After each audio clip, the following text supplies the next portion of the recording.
I would rather die than let him touch me again."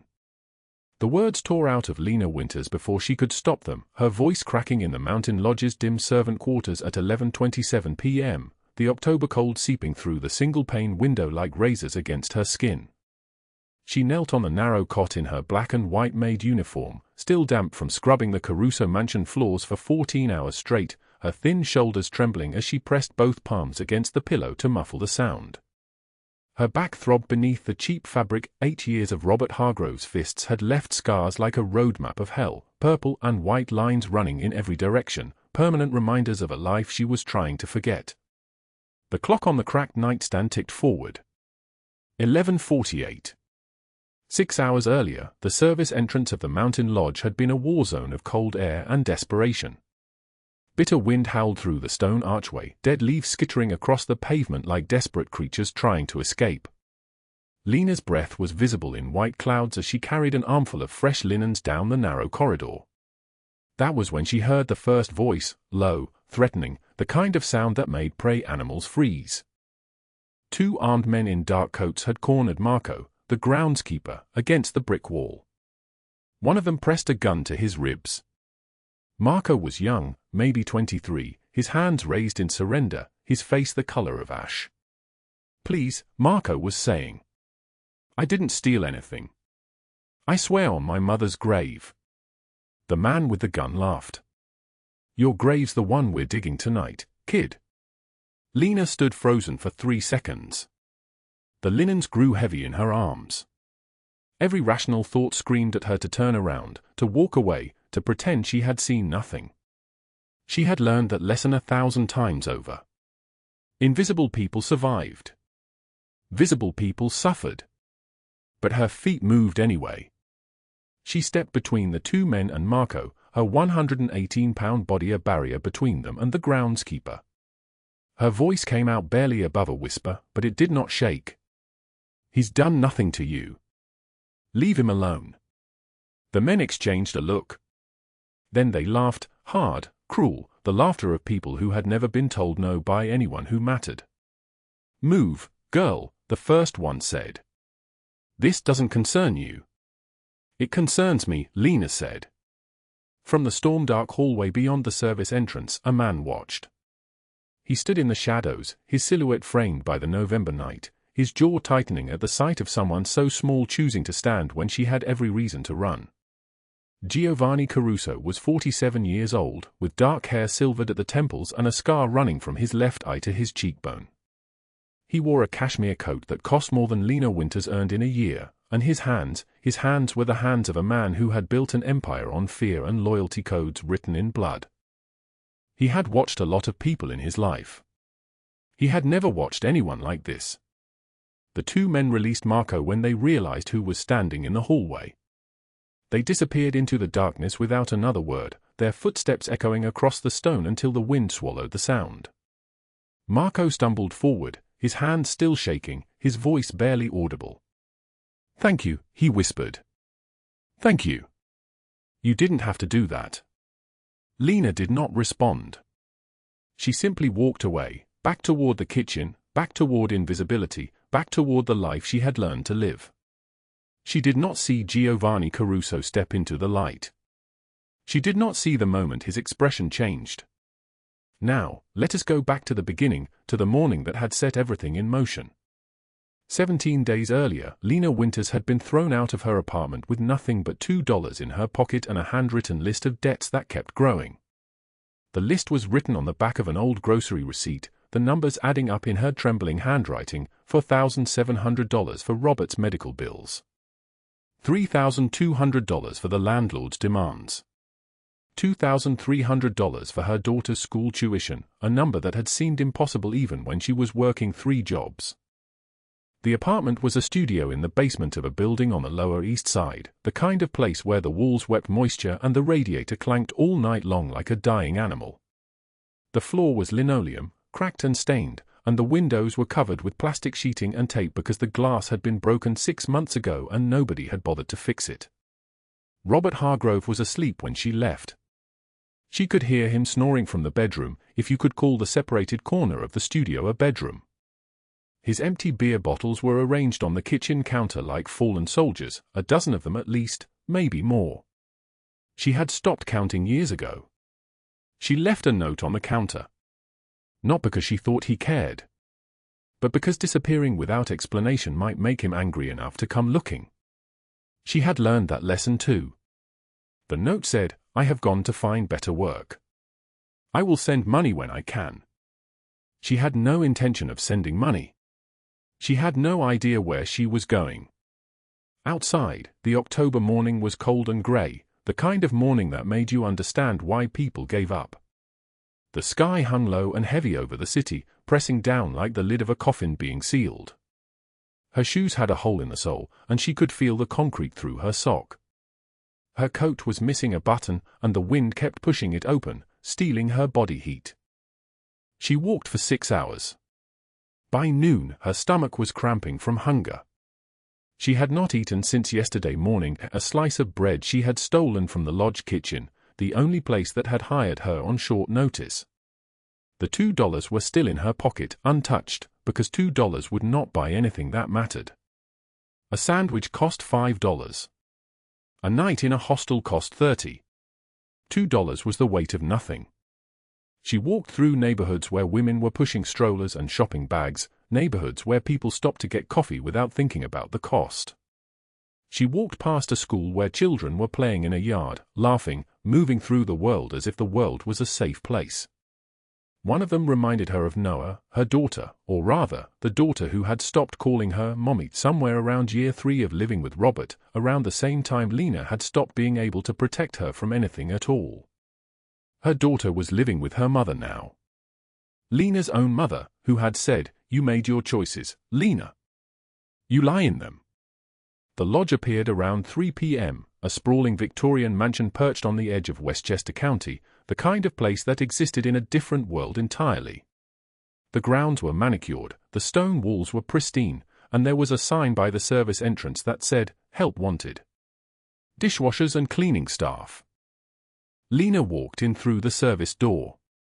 By 4 p.m., she had a job. By 5 p.m., she had a thin black and white uniform that was too large in the shoulders and too small in the waist, making her look like a scarecrow dressed by someone who had never seen a human body before. By 6 p.m., she was on her knees scrubbing the kitchen floor, her raw hands burning from the harsh chemicals in the water, her heart beating against her ribs in rhythm with the scrubbing brush. The head chef, a woman named Margaret who had kind eyes despite her sharp voice, brought her a sandwich at 7 p.m. "You look like you're about to faint," Margaret said, setting the plate down on the counter.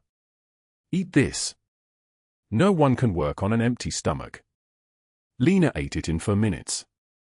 When Margaret asked, "How long has it been?" Lena did not answer immediately. She was not sure if the question was literal or spiritual. How long since she had eaten a real meal? How long since she had felt safe? How long since she had believed that anything could change? Since this morning, Lena finally whispered. Just since this morning. Margaret nodded as if this explained everything. Perhaps it did. By 11 p.m., Lena had moved into the servant quarters on the 3rd floor. The room was smaller than the studio apartment, but it was clean, and the radiator actually worked, and nobody in that room was going to hurt her while she slept. The weekly wage was $280, which sounded like nothing, which was everything. She had fallen asleep that first night thinking about the distance between this room and the life she had left behind. She had woken up thinking about Noah. Every day after that had been the same. Wake at 5 a.m. Work until 7 p.m. Eat whatever Margaret left for her. Write down the growing list of debts on the back of receipts. Count the money accumulating in a jar hidden beneath the floorboards. $7. $12. $23. The number grew so slowly it seemed like a cruelty. And then came the night that changed everything, the night the 2 men came looking for Marco, the night Giovanni Caruso stood in the darkness and watched a ghost of a woman choose to stand. Before we continue, drop a like if this story hits you. Share it with someone who needs to hear it and subscribe so you don't miss what's coming tomorrow. Now let us dive back into what happened next. 6 hours before Lena stepped between those two men, before Giovanni Caruso watched from the darkness, before everything changed, she was on her knees in a cramped one-bedroom apartment in Queens, her left eye still purple from an accident that was not an accident, begging a man who had already decided she was worthless. The clock on the wall showed 6:14 a.m. when Robert Hargrove stood in the doorway with a suitcase packed full of her belongings. He was 34 years old, wearing a charcoal suit that cost more than her entire monthly salary, his dark hair slicked back with expensive pomade, his face arranged in the expression of someone who had just finished scraping something unpleasant off his shoe. The suitcase sat between them like a coffin. "Get out," Robert said. His voice was quiet, which made it worse. "Victoria Ashford offered me a position managing her Upper East Side properties. She doesn't want a pathetic maid wife dragging me down." Lena was 26 years old but looked 40. She was thin in the way that came from counting calories, her blonde hair pulled back in a braid so tight it pulled at her temples, her hands calloused from the cleaning service where she worked 6 days a week. She wore the same green cleaning uniform she had worn yesterday and the day before, and it smelled like industrial bleach and broken dreams. She did not get up from her knees. She could not. "Robert, please. I can find better work. I can take on more shifts. I can." He kicked the suitcase toward her. It slid across the stained linoleum floor and stopped at her shin. "You're an embarrassment. 8 years I wasted on you. 8 years of explaining why my wife works as a maid, why we live in this hole, why I have to apologize for your existence at every function." He pulled his wedding ring off his finger and dropped it on the kitchenette counter. It made a small sound, like a period at the end of a sentence. "Take your $2 and disappear." Her hands were shaking as she reached for the suitcase. She could feel his eyes on her, the weight of his disgust, the absolute finality in his voice. Her wedding ring, the thin gold band she had worn for 8 years, suddenly felt like a chain she was still dragging. "Where will I go?" Her voice was barely a whisper. "Not my problem anymore." He walked past her without looking down, and the door closed behind him with a sound like a lock turning.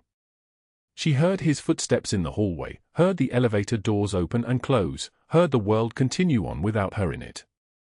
Lena sat on the floor for 17 minutes. She counted them. She was good at counting.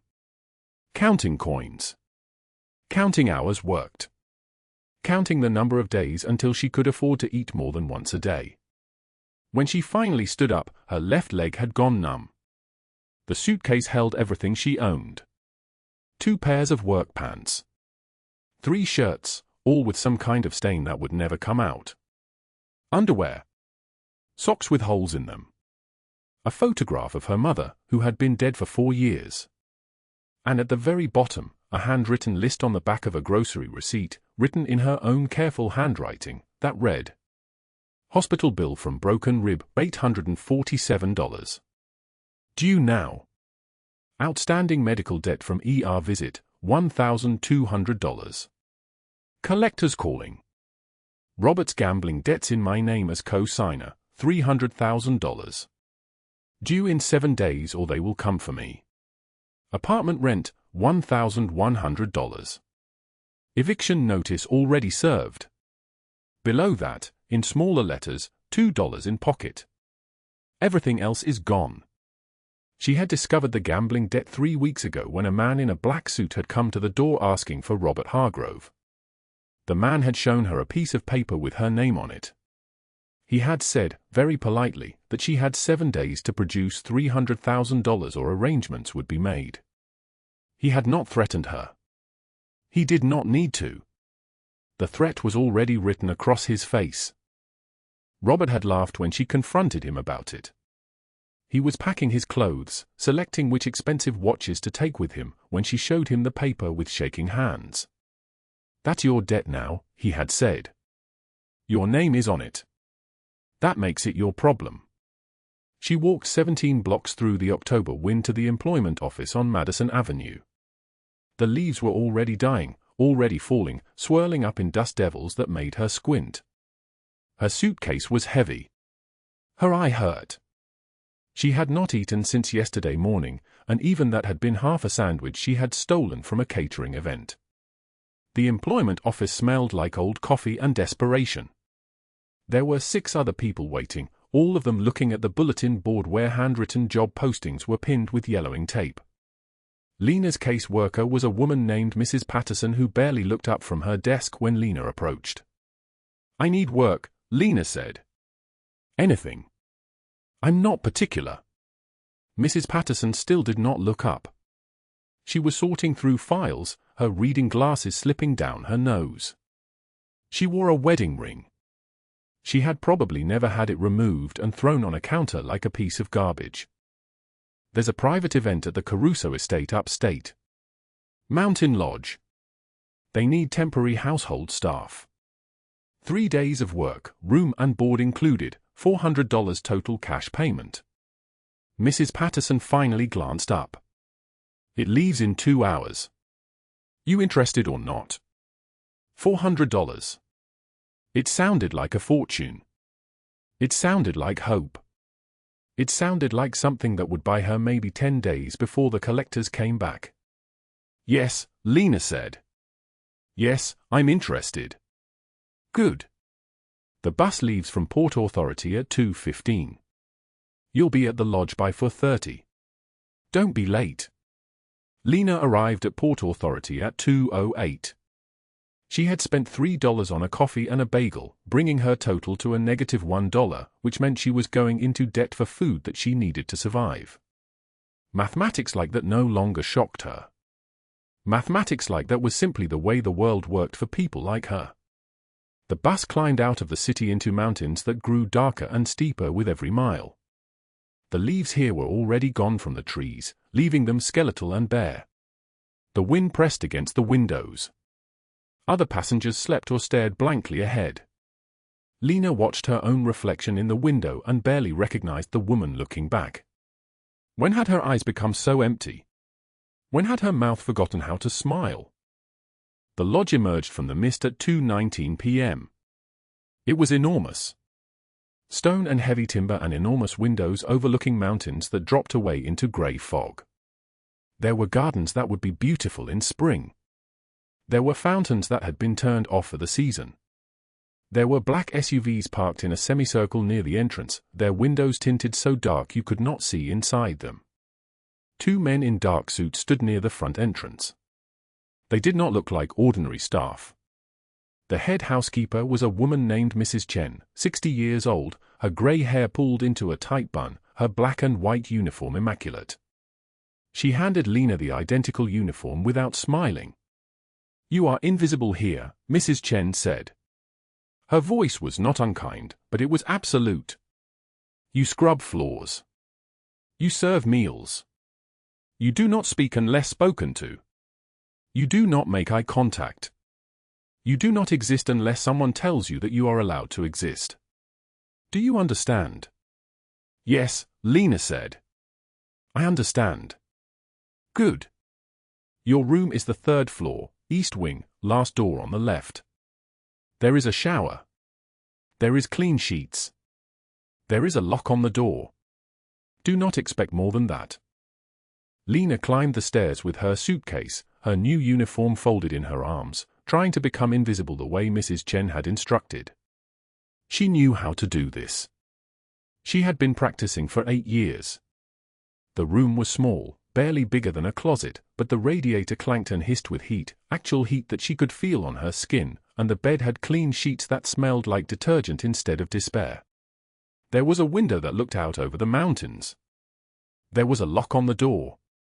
There was no one here who could hurt her while she slept. She changed into the black and white uniform and went downstairs to work. The lodge was full of people. Rich people, the kind with expensive watches and manicured fingernails and the kind of casual confidence that came from never having been told no in their lives. They moved through the rooms like they owned them, which they did, or they were the kind of people who would own them eventually. They spoke in voices that carried across rooms. They laughed at jokes that were not funny. They drank wine that cost more than Lena's monthly rent. She scrubbed floors. She arranged flowers. She cleared plates before people had finished eating, careful to keep her hand steady, careful to take up no space. Mrs. Chen watched her, and when Lena did something correctly, Mrs. Chen did not acknowledge it. When she did something incorrectly, Mrs. Chen corrected it with a single glance. At 6:12 p.m., as Lena was refilling water glasses in the main dining room, she noticed two men in dark suits standing in the corridor that led to the kitchen. They were not guests. They moved differently than the guests moved. They carried a kind of tension in their shoulders that came from violence, from having done violence, from being ready to do violence at any moment. One of them was speaking into a radio, his voice so quiet that Lena almost could not hear it. "Marco is not in his room," the man said. "He has not been seen since 3 o'clock. The other man's jaw tightened. He pulled out a phone and made a call, and Lena watched his face change into something harder, colder, more dangerous. The lodge was about to become a very different place. The wind screamed against the lodge windows like a thing alive and furious. Snow drove sideways in sheets so thick that the world beyond the glass had vanished completely, leaving only whiteness and cold and the sound of the blizzard testing every seal, every corner, every weakness in the structure. Inside, the hallways were too warm, too bright, too full of the kind of people who had never once worried about how they would survive the next week. Lena carried folded linens through the service corridor at 6:03 p.m., her arms stacked high with Egyptian cotton that cost more than her entire wardrobe combined. The hallway was narrow, lined with exposed brick and the smell of detergent and something else. Something sharp. Something wrong. The voices stopped her first. Not high or panicked, but low and threaded with menace, the kind of quiet that comes just before violence. "You saw something you shouldn't have, old man." The voice belonged to a man in a charcoal suit, expensive but worn, the fabric pulled tight across shoulders built for intimidation. "Mrs. Ashford doesn't like loose ends." Lena rounded the corner slowly and saw Marco pressed against the brick. Not Marco Caruso, Marco the groundskeeper, 71 years old with hands like gnarled tree roots and the kind of gentle eyes that came from a lifetime of quiet work. His breath came in short gasps. His glasses were crooked on his face. The second man was younger, maybe 35, with a kind of cold expression that meant he had done this before. Many times. Both men wore the dark insignia of Victoria Ashford's private security. She had brought them from the city, brought them to protect her interests at the gathering, which meant brought them to protect her secrets. "Please," Marco whispered. "I didn't see anything. I was just clearing the snow from the east entrance." "I didn't."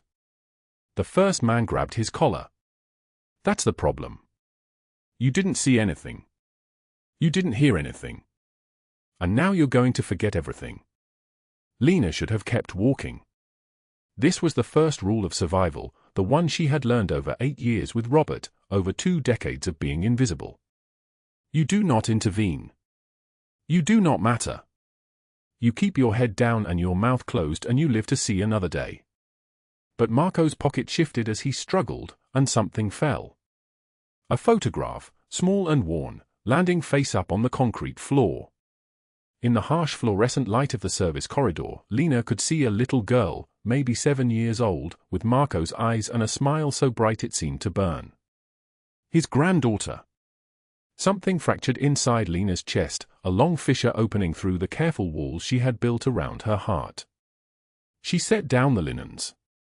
"Leave him alone," she said. Her voice was barely a whisper, barely there, like she was speaking from underwater. "He's done nothing." Both men turned. The first man laughed, a sound like a blade dragged across stone. "Look at this.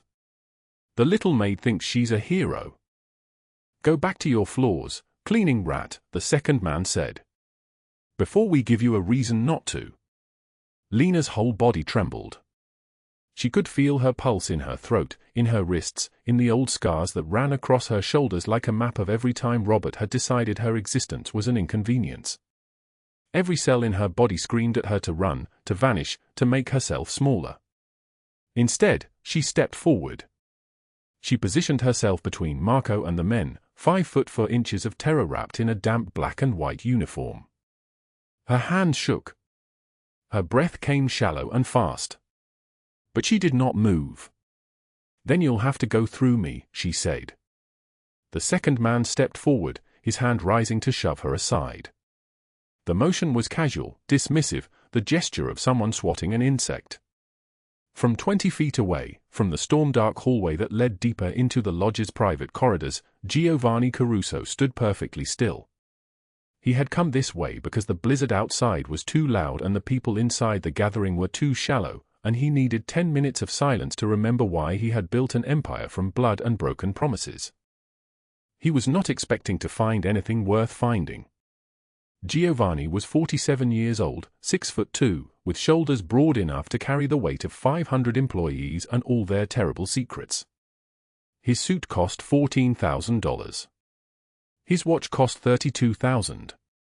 He had scars, one running from his left eye down to his cheekbone, a souvenir from his father's third attempt to teach him the family business, and those scars meant that when people looked at him, they saw danger.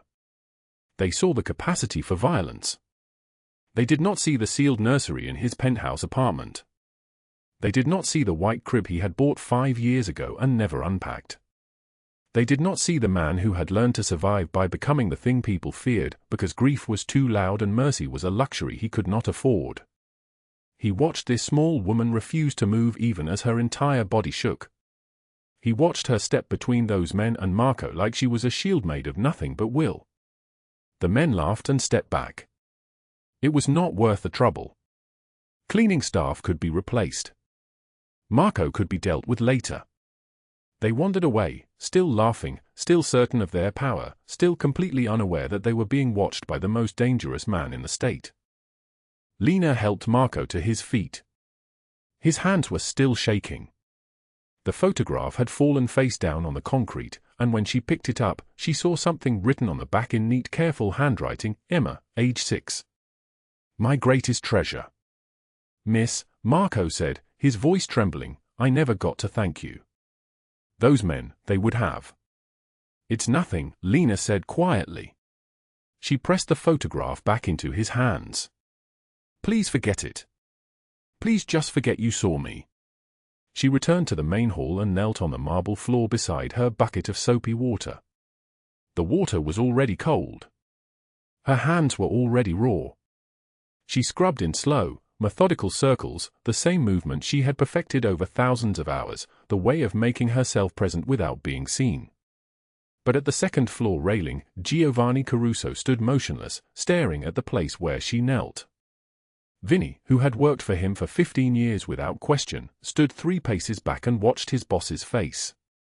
In all that time, in all the violence and negotiations and ruthless decisions, he had never seen an expression like this. It was not anger. It was not calculation. It was something closer to recognition. Like he was seeing something he had forgotten existed. "Boss," Vinny whispered. "Who is she?" Giovanni's voice was barely audible. "Find out everything." At 8:34 p.m., in the lodge's massive kitchen with its stainless steel surfaces and walk-in refrigerators and the smell of roasted garlic and rosemary, Lena scrubbed dishes. Her hands were submerged in water so hot it made her skin red and angry. Mrs. Chen, the head chef, had already gone through her checklist once, had already corrected 3 things Lena had done incorrectly, had already made it clear that employment at this rate required perfection that Lena could not sustain. Marco found her at the sink. "Miss," he said softly, "I wanted to thank you. For before. Those men, they would have done terrible things." Lena did not turn around. "It's nothing. It was nothing. Please forget it happened. I have a granddaughter," Marco continued, as if Lena had not spoken. "Emma. She's 7. She wants to be a teacher. She's so bright, miss. So full of light. When I saw that photograph fall, when I thought they might," his voice broke slightly. "Thank you for reminding me that there are still people in this world who care about things other than themselves." He left quietly, and Lena continued scrubbing, her jaw clenched against the weight of his gratitude, against the burden of knowing that her small act of resistance had mattered to someone. Meanwhile, in the mahogany-paneled study 2 floors above, Giovanni sat by the fireplace. Orange light cast shadows across his face, softening the scar, making him look almost human. Almost like the boy he had been before his father decided that compassion was weakness and violence was the only language worth speaking. Enzo entered without knocking. He was the second lieutenant, smaller than Vinny but faster, with eyes that missed nothing and a loyalty that had survived 20 years and 3 attempts on his life. Lena Winters, Enzo said, reading from a folder. 29 years old. Married to Robert Hargrove for 8 years. Giovanni's hands tightened on the armrest. He threw her out this morning, Enzo continued. She arrived here with $2 and a duffel bag. Hospital records show 3 broken ribs, 1 fractured wrist, multiple contusions over the 8 years of the marriage. All logged as accidents. All with the same investigator ruling them accidental. The investigator was paid by Hargrove's firm. Where is she now? Giovanni's voice was quiet. Dangerous. Scrubbing floors in the West Wing. She's been crying, but only in the shower where nobody can hear her. When she eats, she takes the smallest portions, like she's afraid someone will take it away from her if she takes too much. The firelight flickered. Outside, the blizzard howled. Put 2 men outside her quarters, Giovanni said. Discreet. She doesn't get touched. Nobody goes near her room without explicit permission from me. Nobody. Vinny, standing near the window, stared at his boss. In 15 years, he had heard Giovanni give orders to destroy people, to disappear people, to make examples of people. But he had never heard him give an order designed to protect someone. Boss, you good? Vinny asked carefully. Giovanni stood and walked to the window where snow battered the glass like fists. When I saw her step between those men tonight, I saw someone who still believes that protecting the weak matters. I haven't seen that in. He stopped. In 5 years. He did not say the rest. He did not say that he used to be that person. He did not say that his son Noah, 5 years dead, stillborn, never held, never taught to walk or talk or believe in anything, that his son had killed something in Giovanni that he had not yet managed to resurrect. At 11:02 p.m., in the servants' quarters, Lena lay in her narrow bed and whispered words into her pillow where no one could hear them. I would rather die than let him touch me again. Her voice was so small it seemed to evaporate into the darkness. She pulled out the handwritten list from her coat pocket, the one she had been adding to every day since Robert threw her out. The hospital bill was still there, printed and folded and worn from being unfolded and refolded. $47,000 for the surgery she had needed after Robert broke her wrist. Her insurance had covered $12,000. She owed $35,000. On top of that, the eviction notice on the apartment she and Robert had shared, the notice that came before he threw her out, before everything collapsed. $17,000 in back rent. The rental company was giving her until next Friday to pay or they would pursue legal action. $52,000. She had made $200 from this job so far. She had spent most of it on the bus ticket to get here. She had $2 left in her pocket. 7 days remained. Lena folded the list and tucked it back into her coat. Outside her window, the blizzard continued, relentless and endless, the kind of storm that isolated everything from everything else, that made the world shrink down to just 4 walls and one person's impossible choices. What she did not know was that on the other side of the lodge, in a room that cost more per night than she used to make in a month, Marco Caruso, Giovanni's 26-year-old nephew, visiting from Chicago, drunk on 12-year-old scotch and wounded pride, was formulating a plan. He had been dismissed tonight. His uncle had ordered him out of the house within the hour, citing a phone call, citing family business, citing the kind of tone that left no room for argument. Marco's hand still shook from humiliation and rage. And then he had seen her. The little maid with the haunted eyes and the way she moved like her body was a collection of shattered things. He had watched her carry water glasses into the dining room at 7:30 p.m. He had noticed the way the other staff looked at her, with either pity or disdain, never with the casual lack of attention they gave to other workers. Someone had noticed her too. His uncle. Marco had seen Giovanni watching her from the second-floor railing, and in that moment, Marco had understood something crucial. She could be leverage. He could use her to prove to his uncle that Giovanni's weakness, his failing judgment, his tendency toward mercy, was a liability that the family could not afford. And by destroying her, by making clear what his uncle's compassion had cost, Marco could position himself as the future of the Caruso Empire. The future that belonged to men who understood that sentiment was a luxury, and everyone was expendable. He stood and moved toward the servants' quarters, his footsteps unsteady on the marble floors, his decision already made. 1:23 in the morning. The kind of cold that made windows ice over from the inside, that turned breath visible and fingers numb within seconds. Lena Winters lay in the servants' quarters on the third floor of the Caruso Mountain Lodge, her thin cotton nightgown the only barrier between her skin and air so bitter it felt like knives. She had not slept. Sleep had become impossible 3 days ago when the $300,000 debt notice arrived, printed on official letterhead, stamped with a foreclosure deadline she could not read without her hands shaking. The sound came without warning. The crash of her door slamming inward, the wood frame splintering, the hinges tearing from the wall like the lodge itself was being devoured. Lena's body moved before her mind caught up. She scrambled backward against the headboard, pulling the thin blanket up to her chin as if fabric could protect her from what was coming through that opening.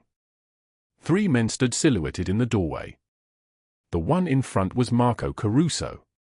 26 years old, his face flushed with whiskey and rage, his shirt unbuttoned at the collar, his eyes carrying the particular brightness of someone who had stopped thinking and started acting. Behind him stood 2 men in Chicago suits, their shoulders broad enough to fill the doorway like a wall. "Wake up, hero," Marco said. His voice was not loud. That was what made it worse. "You're coming with me." Lena's throat closed. "Please." "I haven't done anything." Marco crossed the room in 3 steps and grabbed her arm. His fingers wrapped around the scarred skin of her shoulder, the very place where Robert Hargrove's fists had painted bruises for 8 years. She screamed. The sound tore from her throat involuntarily, an animal sound, a sound that belonged to someone whose body remembered every way it could break. "My uncle thinks you're special." Marco dragged her toward the edge of the bed, his grip turning her skin white beneath his fingers. "Then you're my leverage. I'm tired of being treated like the spare. I'm tired of being dismissed like I'm nothing." He pulled her down. Her bare feet hit the freezing floor and the shock of cold against her skin made her gasp. Marco's men stood in the doorway, blocking the only exit, their hands resting on their jackets where their guns were holstered like promises of violence. "Please," Lena whispered. "Please don't do this." Marco laughed. It was a sound without joy, all edges and desperation. He yanked her into the hallway, her nightgown dragging, her feet bare and bleeding slightly from where her nails had scratched her own palms in panic. But Giovanni's men were waiting. 2 of them stood at the far end of the corridor, their silhouettes sharp against the sconces on the wall. They did not move. They did not reach for weapons. They simply existed in the space between Marco and the stairs, and in that stillness was the entire weight of the Caruso Empire. "Mr. Marco," the taller one said, his voice perfectly modulated, "the boss said you were not to." Marco's hand moved to his jacket. The gun emerged with a sound like a gasp.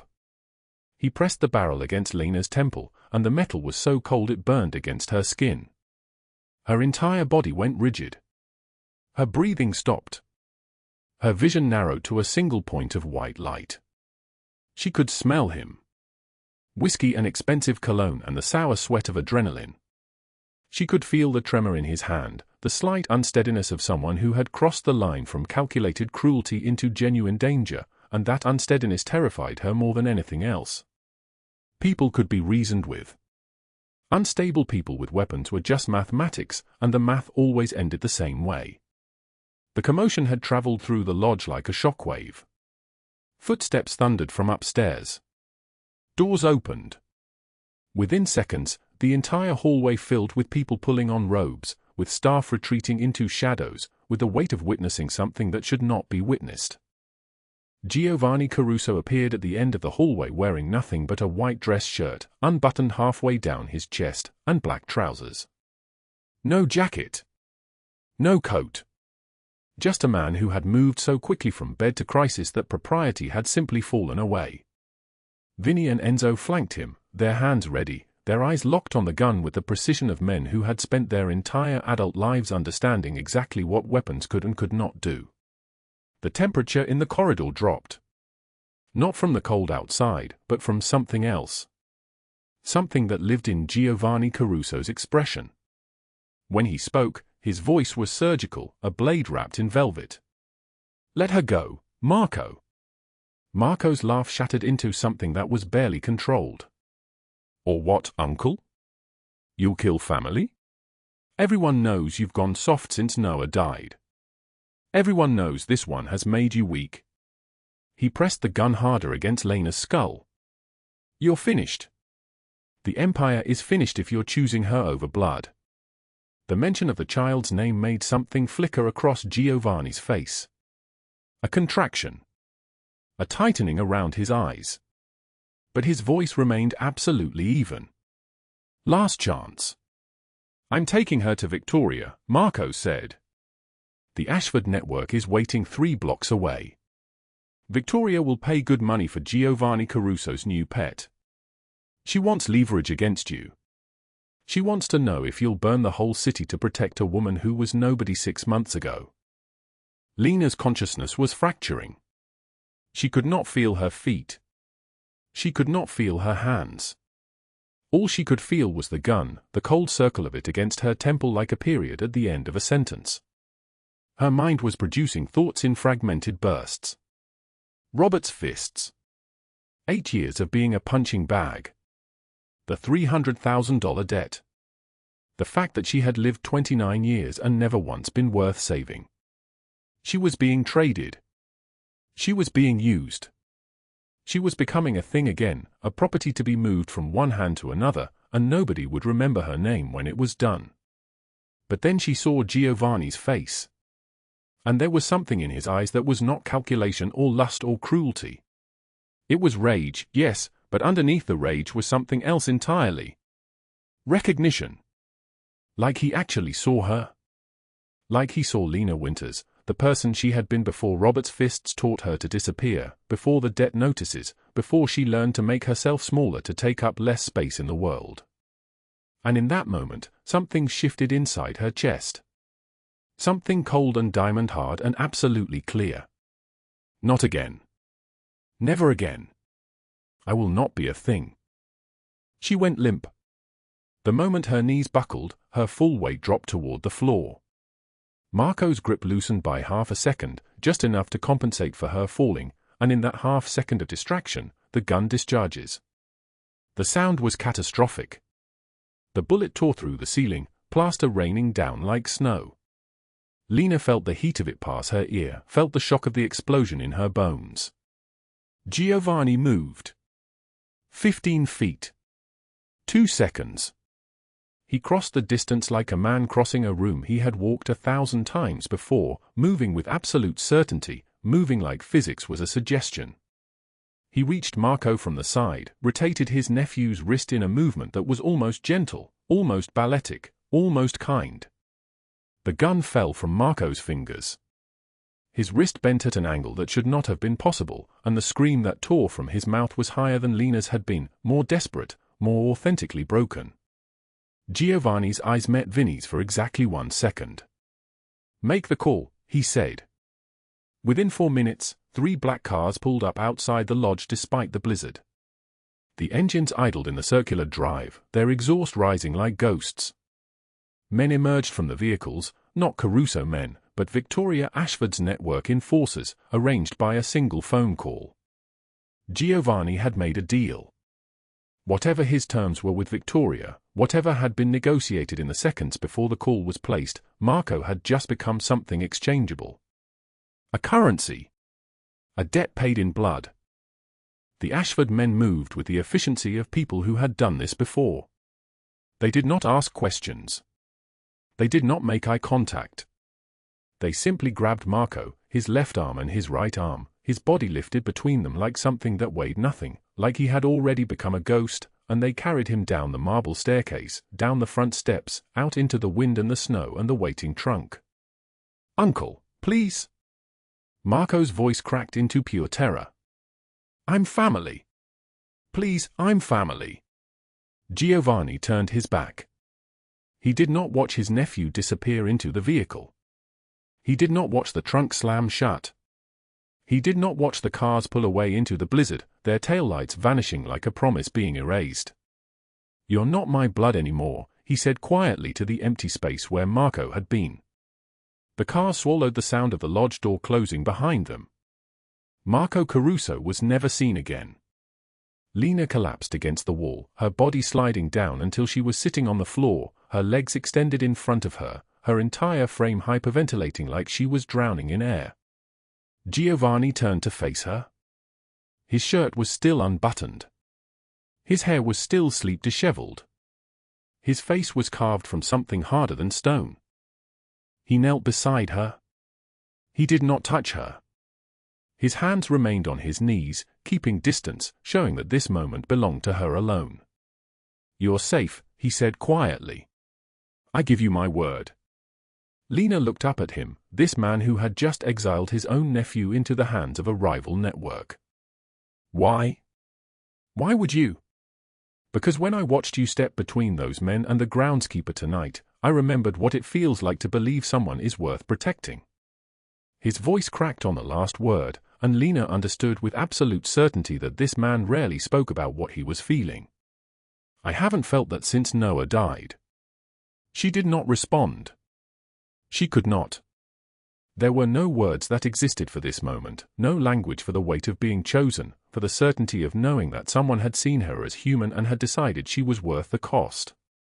What Lena did not know was that her real enemy had already learned what Giovanni had done.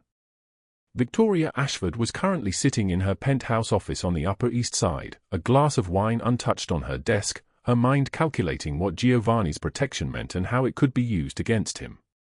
She had lost Marco as leverage. But she had gained something far more valuable. She now knew exactly what Giovanni Caruso cared about. And in Victoria's world, knowing what someone cared about was knowing exactly where to strike.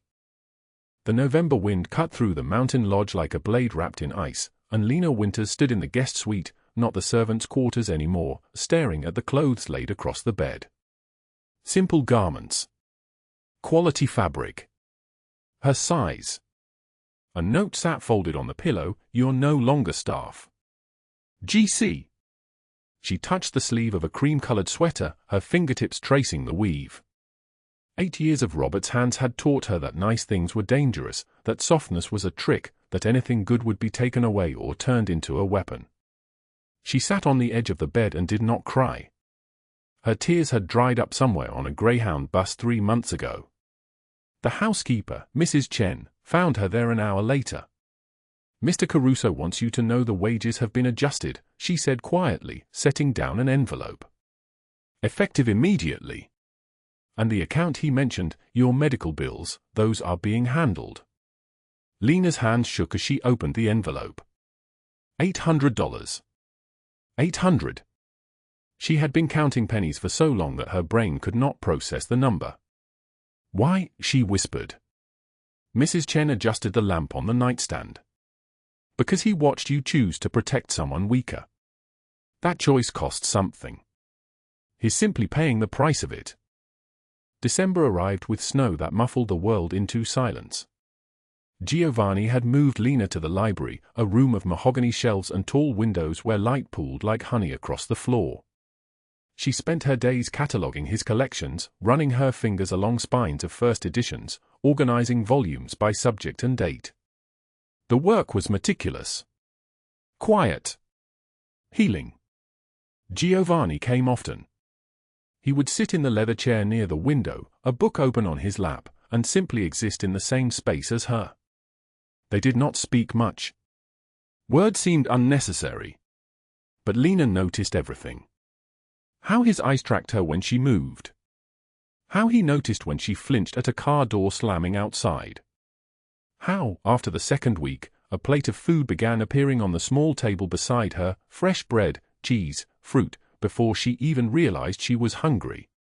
One morning, Lena reached into her coat pocket for the handwritten debt list she'd been carrying for years. The list that haunted her. The list that proved she was failures stacked upon failures. It was gone. She stood frozen, the coat fabric bunched in her fists. 3 days later, an envelope appeared on her desk. Her hands trembled as she opened it. Receipts. Documentation. A payment to every creditor Robert had left her with. The numbers added up to $300,000.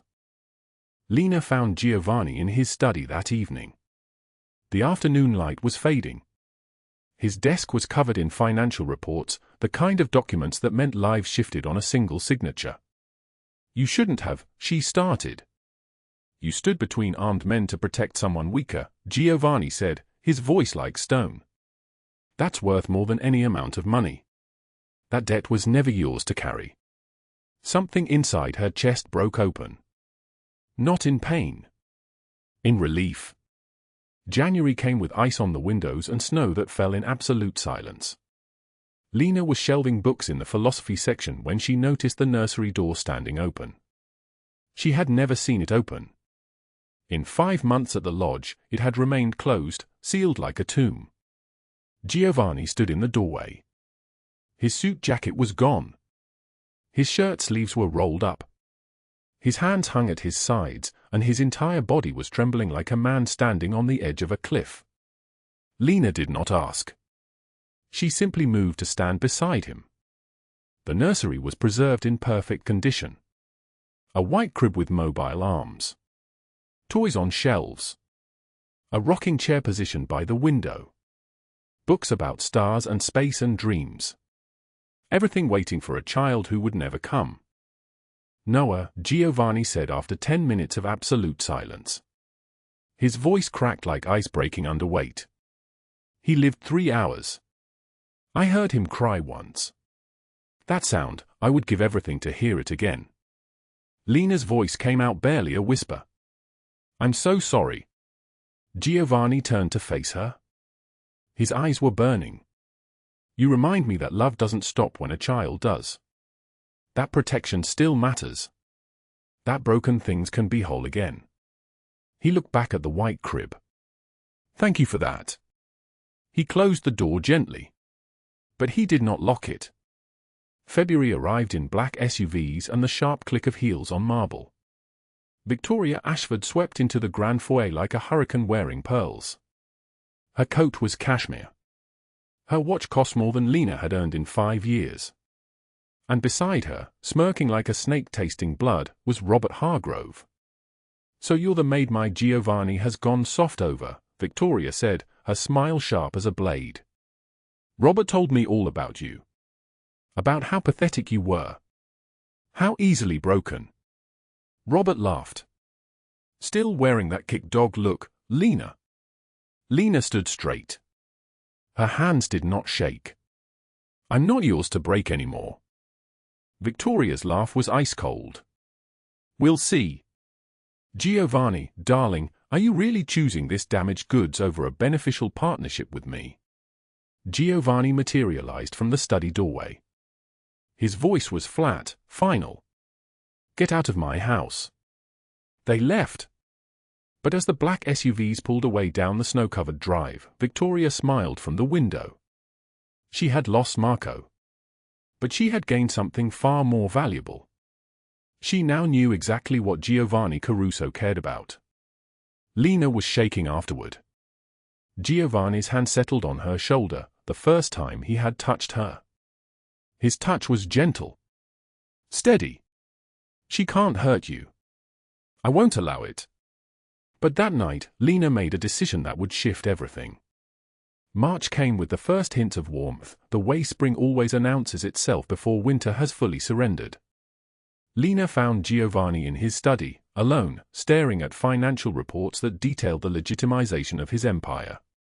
Casinos becoming investment firms. Nightclubs becoming restaurants. The machinery of darkness being slowly repurposed into light. She sat across from him.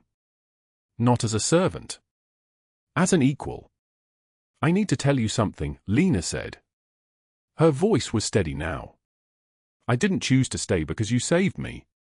I chose to stay because when I see you, I see someone who believes broken things can be whole again. That's why I'm still here. Not gratitude. Choice. Vinny, watching from the hallway outside the study, nearly dropped his coffee. In 15 years, he had never seen the boss rendered speechless. Lena continued. I'm not running from Robert anymore. I'm standing with you. If you'll have me. Giovanni's voice came out fractured. You're already whole, Lena. I've just been watching you remember it. The silence that followed was warm.